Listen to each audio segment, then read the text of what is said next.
일본의 유명한 기독교 사상가 우찌무라 간조의 이야기인데요. 그가 초등학교 4학년 때 뇌성마비를 앓게 됐습니다. 그래서 몸을 움직일 수 없고 아무것도 할 수가 없게 됐습니다. 그런데 그에게 홀로 되신 어머니가 계셨는데, 어머니가 밖에 나갈 때 그의 머리맡에 항상 성경책을 펼쳐놓고 그 성경을 읽도록 성경을 그 머리맡에 이렇게 받쳐 놓았습니다. 그러면 몸을 움직일 수 없는 이 우찌무라 간조는 어머니가 펴놓은 그 성경책 그 페이지만을 반복해서 읽어야 했습니다. 어느 날 어머니가 밖에 나가며 펼쳐놓은 성경 본문이 고린도후서 12장이었습니다. 그가 고린도후서 12장을 읽어가면서 내 은혜가 내게 족하도다라는 하나님의 사도 바울에게 말씀하신 그 말씀을 읽고 묵상하게 됐습니다. 자기 육체의 가시를 제거해 달라는 이 사도 바울의 간구를 듣고 하나님께서는 그의 병을 고쳐주는 대신에 내 은혜가 내게 족하다. 이는 내 능력이 약한 데서 온전하여짐이라 라고 말씀을 했습니다. 이 말씀을 묵상하는 순간 그런 그 말씀이 마치 하나님이 자기에게 말씀하시는 음성처럼 들려졌습니다. 그리고 그렇게 나약해진 자기의 모습 속에서 감사하는 마음이 생겨났습니다. 그 가운데 그가 지은 시가 있는데 만일 내가 외롭지 않았더라면 나는 그런 제목의 시를 그가 지었습니다. 만일 내가 괴롭지 않았더라면 하나님의 사랑을 받아들이지 않았을 것을, 만일 모든 형제 자매들도 괴롭지 않았다면 하나님의 사랑은 전해지지 않았을 것을, 만일 우리 주님이 괴롭지 않았더라면 하나님의 사랑은 나타나지 않았을 것을, 이런 시를 그가 지었습니다. 절망할 수밖에 없고 자기 상황에 대해서 불평할 수밖에 없는 그 가운데서 그는 하나님을 찬양하고 하나님의 사랑을 노래했습니다. 연약한 자기를 통해 하나님이 당신의 뜻을 이루어 가심을 그가 깨달았기 때문입니다. 오늘 말씀은 여러분 예수님께서 니고데모와 대화하던 도중에 그에게 하신 말씀입니다. 우리가 알듯이 니고데모는 예수님 당시 이스라엘 사회에서 지도층에 있던 사람입니다. 특별히 산헤드린 공의회의 회원이었습니다. 그럼 산헤드린 공회는 요즘 말로 하면 국회를 의미합니다. 그런데 오늘날의 국회보다도 더 영향력이 있고 권한이 막강한 조직이 예수님 당시의 산헤드린 공의회입니다. 우리가 알듯이 여러분 이스라엘은 종교사회입니다. 종교가 막강한 힘을 가지고 있습니다. 그렇기 때문에 아주 정치적으로 민감한 문제를 제외하고는 이 산헤드린 공의회가 이스라엘 사회 전반에 걸쳐서 막강한 영향력을 행사하고 있었습니다. 그래서 이 산헤드린 공의회 회원이 된다는 것은 최고의 권력을 가진다라는 의미를 가지고 있습니다. 예수님을 찾아왔던 니고데모는 바로 이 산헤드린 공의회 회원이었습니다. 뿐만 아니라 그는 부자였습니다. 예수님이 십자가에 돌아가셨을 때 엄청나게 많은 양의 몰약과 침향을 가져왔습니다. 몰약은 아주 값비싼 향료입니다. 또 침향은 왕의 장례식 때 사용하던 아주 값비싼 것입니다. 니고데모가 훗날 예수님의 시신에 발라드리겠다고 그 값비싼 향료를 30kg가 넘는 양을 가지고 왔습니다. 그만큼 그는 부자였습니다. 그런데 이런 니고데모와 대화를 나누던 예수님께서는 이 니고데모가 하늘나라의 진리를 깨닫지 못하자 그에게 답답한 심정을 토로하셨습니다. 그래서 본문 10절에 예수님은 그에게 이렇게 말씀하십니다.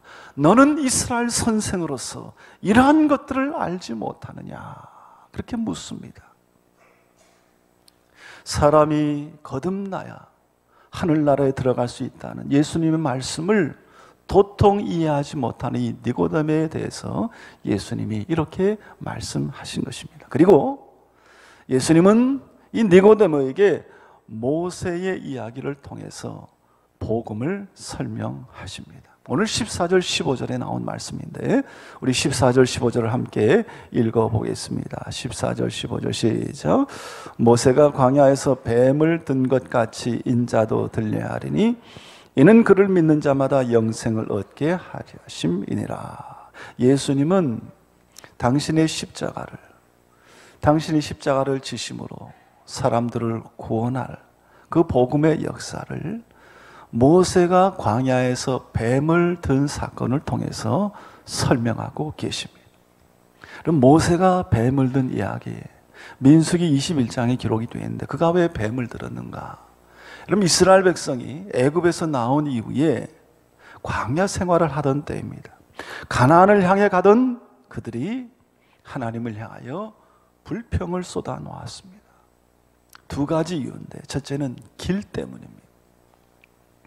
에돔 땅을 향하여 가나안을 가면 편한 길로 갈 수가 있는데 그 에돔으로 가는 길이 막혔습니다. 에돔 족속들이 그 땅을 가는 것을 허락하지 않습니다. 그래서 이스라엘 백성은 어쩔 수 없이 홍해길을 따라 가나안을 가야 했습니다. 그런데 이 홍해길은 험한 길입니다. 광야길입니다. 산악지대를 따라 나 있는 길이라 길도 험할 뿐 아니라 마실 물과 먹을 것도 구하기 어려운 길입니다.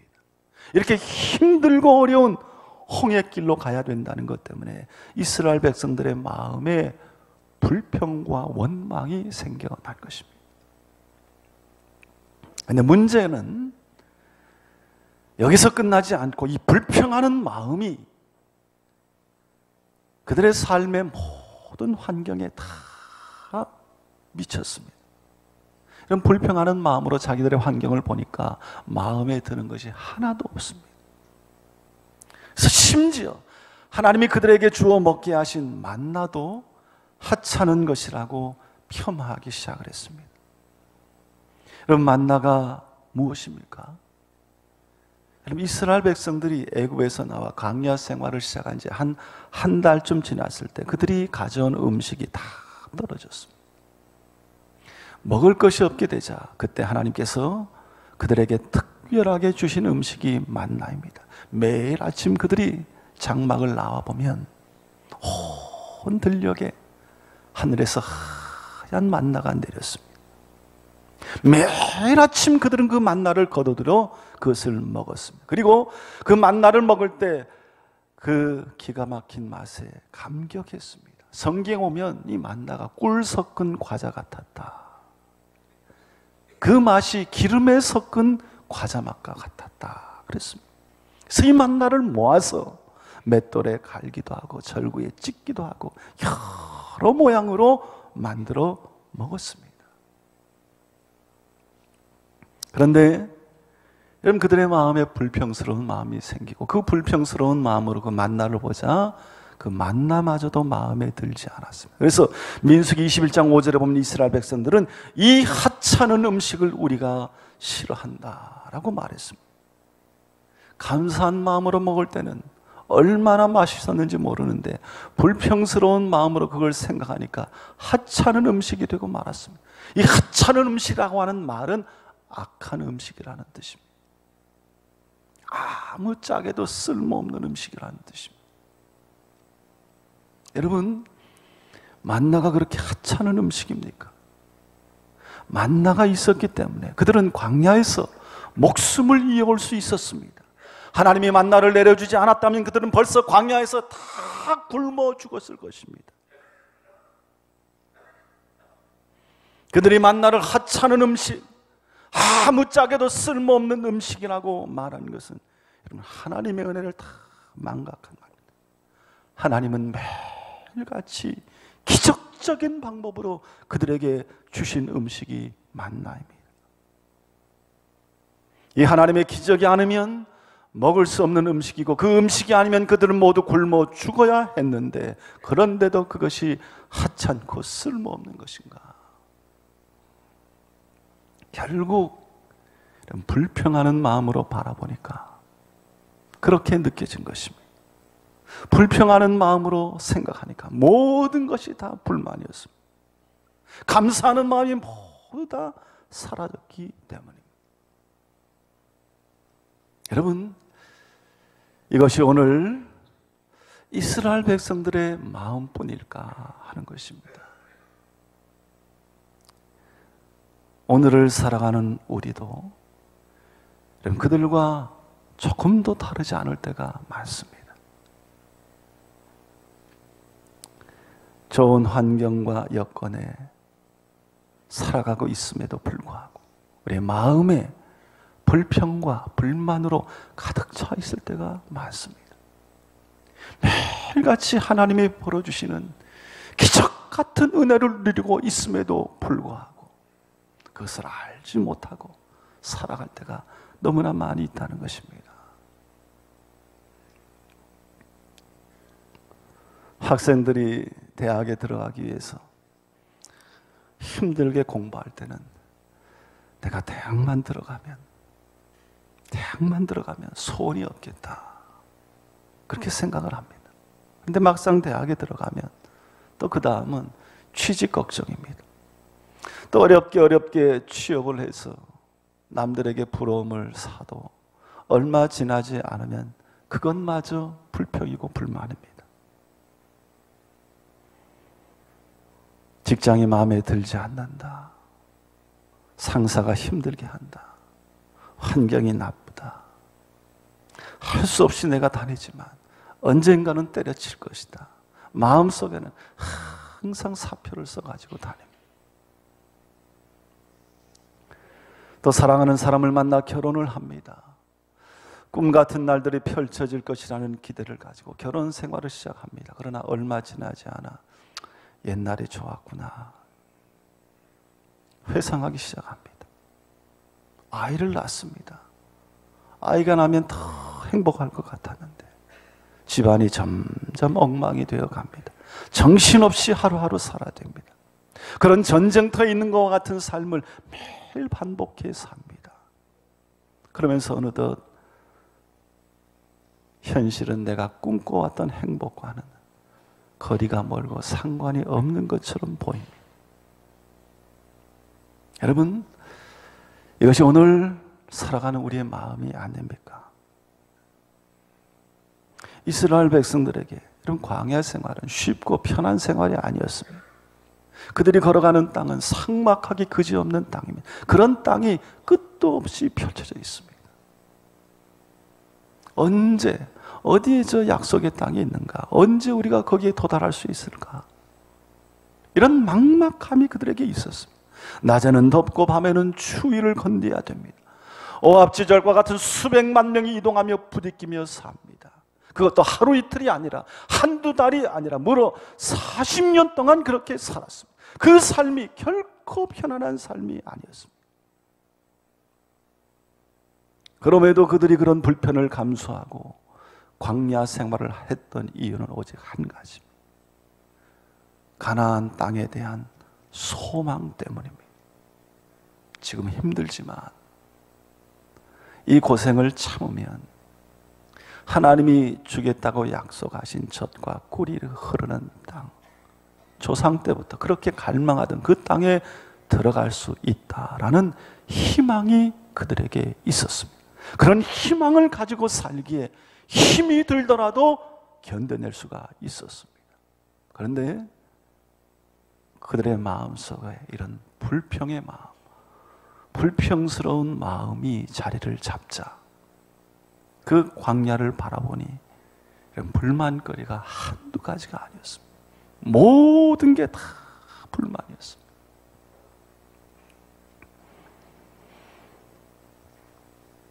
하나님을 향하여 불평하고 원망하는 이스라엘 백성들에게 하나님께서는 불뱀을 보냈습니다. 그래서 불평하는 사람들을 물어 죽게 했습니다.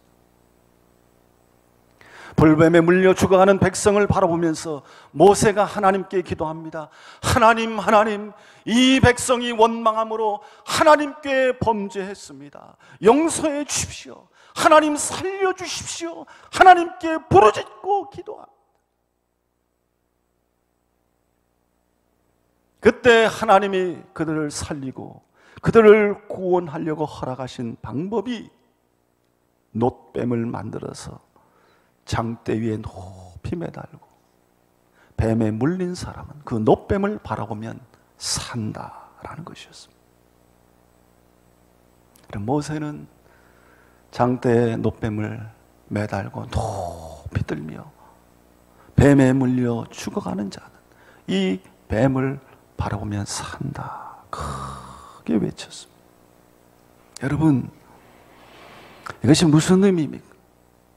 불뱀에 물린 사람이 놋뱀을 보면 산다.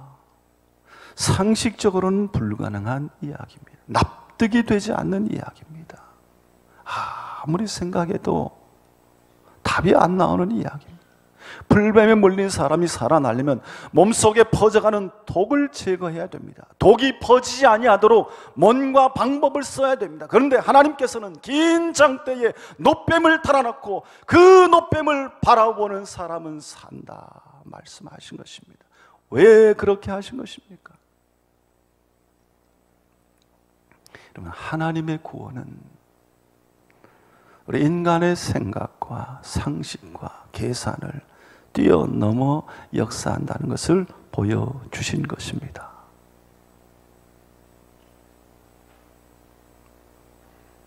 이렇게 하면 살겠지. 이렇게 하면 답이 나오겠지. 이렇게 하면 행복하겠지. 이렇게 하면 망하겠지. 이런 인간의 계산과 생각을 다 내려놓고 그것을 뛰어넘는 하나님의 구원의 능력과 구원의 방법을 믿음으로 믿고 그것을 붙들고 의지하면 산다는 것입니다. 너의 마음속에 품은 그 생각, 그 시선을 바꾸라는 것입니다. 그것을 바꾸면 산다는 것입니다. 놋뱀을 본다고 어떻게 죽어가는 자가 살아나겠는가? 이런 생각을 버리라는 것입니다. 하나님이 산다 하면 산다라는 마음을 가지고 그 하나님을 바라보고 그 십자가를 바라보라는 것입니다.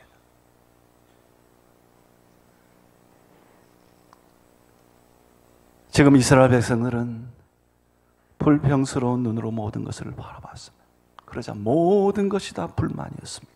하나님이 주신 만나라고 하는 기적적인 선물조차도 하찮은 음식으로 전락하고 말았습니다. 그러니 그런 불평과 불만의 눈으로 세상을 바라보지 말고 하나님이 지시하신 곳, 그것을 하나님의 시선으로 바라보라는 것입니다. 거기에 구원이 있다는 것입니다. 여러분, 예수님의 십자가가 바로 그것을 말씀해 주고 있습니다. 오늘 본문에서 예수님이 이렇게 말씀하십니다. 모세가 광야에서 뱀을 든 것 같이 인자도 들려야 하리니 이는 그를 믿는 자마다 영생을 얻게 하려 하심이니라 말씀했습니다. 예수님은 자기의 십자가를 장대 위에 달린 놋뱀에 비유하고 계십니다. 그 놋뱀을 바라보는 사람이 죽음에서 살아난 것처럼 주님의 십자가를 바라보는 사람에게는 구원이 주어진다는 것입니다. 이 세상에서 죄악으로 여러분 죽음의 길을 달려가던 사람도 그 걸음을 멈추고 십자가를 바라보고 십자가의 은총을 덧입으면 그의 죽어가던 영혼이 살아납니다. 이러면 십자가에는 그런 능력이 있습니다. 광야에 세워진 장대 위의 놋뱀에게 사람을 살리는 하나님의 능력이 역사했던 것처럼 우리 주님의 십자가를 바라보는 사람에게도 그 영혼을 살리는 하나님의 능력이 역사하는 것입니다. 그것은 비단 우리의 영혼이 살아나는 것만을 의지하지 않습니다. 우리의 삶의 현장에서 때론 우리가 불평하고 원망스러운 환경에 살 때가 참으로 많고 그럴 때 낙심하고 쓰러지는데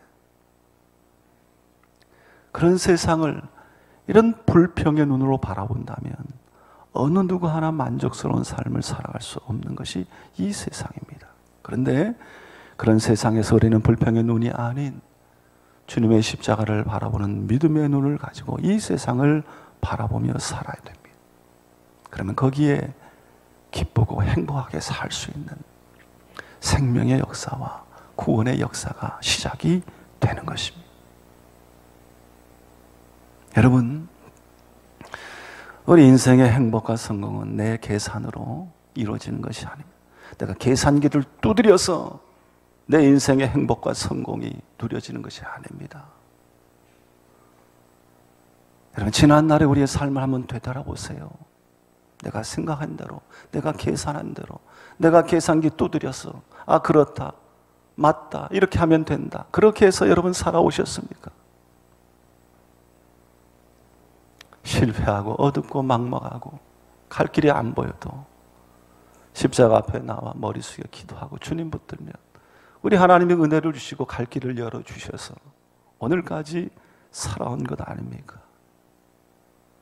이런 하나님의 은혜가 우리에게 있음에도 불구하고 우리는 주님을 보지 못하고 오늘도 마음에 불평과 분만을 품고 이 원망의 눈으로 이 세상을 바라보며 살아가는 것입니다. 특별히 오늘은 우리 청년주일입니다. 세상 사람들은 오늘 우리의 시대를 여러분 절망으로 규정을 합니다. 특별히 청년 세대를 절망의 세대로 규정을 합니다. 우리가 살고 있는 이 한국 사회에서 청년들을 어떻게 보고 있을까? 우리가 듣는 말 가운데 헬조선이라는 말이 있습니다. 헬이라고 하는 것은 영어로 지옥입니다. 지옥 같은 대한민국, 헬조선.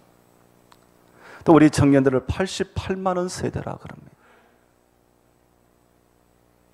3포 세대, 결혼, 직장, 집 이런 거 포기해야만 되는, 더 나아가 5포 세대, 7포 세대, 9포 세대까지 나왔습니다. 모두가 다 오늘 시대를 사는 청년들을 가리키는 말입니다. 그만큼 청년들이 이 땅에서 살기가 힘들다는 말입니다. 그런데 더 큰 문제는 이 청년들이 지금보다 미래에 대해서 더 불안해한다는 사실입니다. 지금 힘들지만 미래에 소망이 있습니다. 희망이 있습니다. 이러면 괜찮습니다. 그런데 지금보다 미래에 대해서 더 부정적으로 여기며 산다는 것입니다. 청년에게 물었습니다. 앞으로 내가 사는 게 지금보다 더 나아질 것이라고 기대하냐 물었습니다. 10명 중에 9은 아니라고 대답을 했습니다. 우리의 젊은이들이 미래에 대한 희망을 갖지 못하고 산다는 것입니다. 얼마나 마음 아프고 안타깝고 슬픈 현실인지 모릅니다. 그런데 이제는 그보다 훨씬 더 센 이생망이라는 말까지 나왔습니다. 3포, 4포 세대를 뛰어넘어 이생망이라는 말까지 나왔는데, 여러분 이생망이 무슨 뜻인지 아십니까? 이생망은 이번 생은 망했다라는 뜻입니다.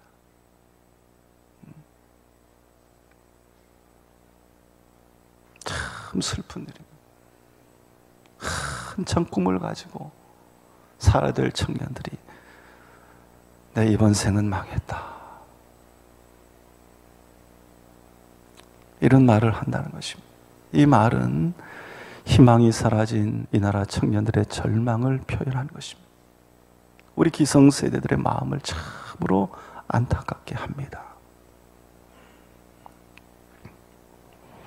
과거에도 청년 세대는 어려움과 고민이 있었지만 지금의 청년들은 훨씬 더 복잡한 삶을 삽니다. 진학, 학자금, 아르바이트, 취업, 결혼 등등 많은 고민과 어려운 상황에 처해 있습니다. 한국 사회도 그렇고 여러분 교회 현실도 그렇습니다. 저희들이 청년부 활동하던 80년, 90년대만 하더라도 여러분 교회에 청년 대 장년의 비율이 약 20에서 30% 됐습니다. 100명 교인이면 한 20명, 30명은 청년이었다는 것입니다. 그런데 작년 9월에 나온 청년 보고서를 보면 청년이 전체 교인의 2.17%밖에 안 된다는 것입니다. 평균적으로 100명 교인이면 그 교회 안에 청년의 비율은 둘에서 3명밖에 안 된다는 것입니다.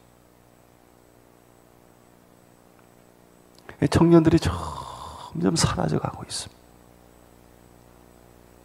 여러분, 이 시대의 젊은이로 산다는 것이 힘든 시대이지만 그러나 우리가 특별히 기도해야 될 것은 그런 어려움 가운데서도 불평과 원망이 그들의 마음속에, 우리의 마음속에 고개를 들지 않도록 기도해야 됩니다. 어렵더라도 여러분, 불평이 그 마음에 살아 역사하면 그 인생 전체가 무너지고 맙니다. 세상에 사는 젊은이들은 비록 불평하고 원망할지라도 우리에게는 우리 주님이 계심을 잊지 말아야 됩니다. 광야에 놋뱀을 세우신 하나님, 갈보리 언덕에서 십자가 위에 달리신 우리 주님, 그 주님께서 우리를 살리십니다. 우리를 구원하십니다. 우리에게 희망을 가지라고 하십니다. 놋뱀을 본다고 살 수 있느냐 하는 자들은 다 죽었지만 생각을 바꾸고 놋뱀을 바라본 자들은 다 살았습니다. 무슨 희망이 있느냐?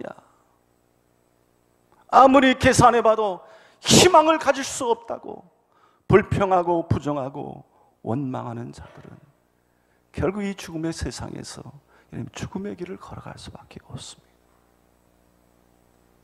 그러나 주의 십자가를 바라보고 놋뱀을 바라보는 자는 다 산다라는 이 말씀을 믿고 주님의 십자가 앞에 나와 그 십자가 붙들고 기도하고 주님께 간구하면 어둠이 물러가고 죽음이 사라지고 여러분, 그 가운데 길이 열려지고 인생의 행복과 기쁨과 형통함이 시작되는 역사가 있게 되는 줄로 믿습니다. 이것 가지고 뭐 되겠느냐? 언제 내가 소원하는 삶을 살겠느냐? 훅스적인 나에게 무슨 희망이 있겠느냐? 이런